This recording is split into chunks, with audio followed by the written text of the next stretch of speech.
മലയാളികൾ പൊതുവെ പറയുന്ന ഒരു കാര്യമുണ്ട്. മമ്മൂട്ടിക്കൊപ്പം ബാലതാരമായി അഭിനയിച്ചാൽ ആ കുട്ടി പിന്നീട് മമ്മൂട്ടിയുടെ നായികയായി അഭിനയിക്കുമെന്ന്. അത്തരത്തിൽ നിരവധി പേർ അഭിനയിച്ചിട്ടുമുണ്ട്. എന്നാൽ മകളായും കാമുകിയായും ഭാര്യയായും അമ്മയായും അഭിനയിച്ചാൽ എങ്ങനെയിരിക്കും?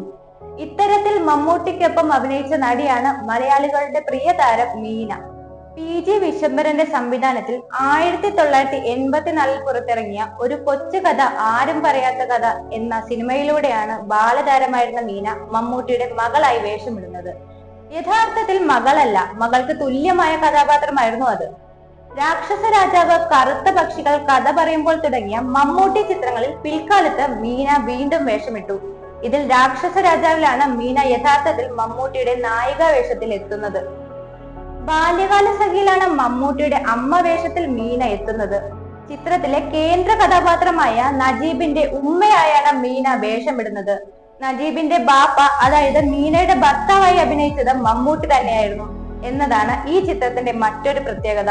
അഭിനയം മാത്രമല്ല, ചില ആൽബങ്ങളിൽ പിന്നണി ഗായിക കൂടിയായിരുന്നു മീന. അഭിനയ ജീവിതത്തിലെ നീണ്ട 40 വർഷങ്ങൾ പൂർത്തിയാക്കിയിരിക്കുകയാണ് നടി മീന.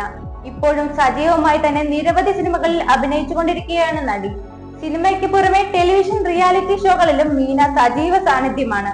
തമിഴ്, തെലുങ്ക്, മലയാളം, കന്നഡ, ഹിന്ദി, ഇംഗ്ലീഷ് എന്നിങ്ങനെ വിവിധ ഭാഷകളിൽ ഇതിനോടകം തന്നെ മികച്ച അഭിനയം കാഴ്ചവെച്ചിട്ടുണ്ട്. ഇനി തമിഴ് ചിത്രങ്ങളുടെ കാര്യമെടുത്താൽ അതുപോലെ തന്നെ സ്റ്റൈൽ മനൻ രജനീകാന്തിന്റെ മോളായും കാമുകിയായും മീന വേഷമിട്ടിട്ടുണ്ട്. മാത്രമല്ല, തെലുങ്കിൽ നന്ദമൂരി ബാലകൃഷ്ണയുടെ കൂടെയും സമാനമായ രീതിയിൽ അഭിനയം കാഴ്ചവെച്ചു.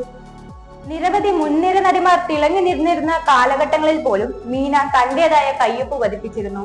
ഇവിടെയും ബാലതാരമായി അഭിനയിച്ച നടന്മാരുടെ കൂടെ പിൽക്കാലത്ത് നായികയായിട്ടും അഭിനയിക്കാൻ നടിക്ക് സാധിച്ചു. മീനയുടെ അഭിനയത്തിന്റെ തുടക്കം നടൻ ശിവാജി ഗണേശനൊപ്പം അദ്ദേഹത്തിന്റെ മകളുടെ വേഷത്തിലായിരുന്നു.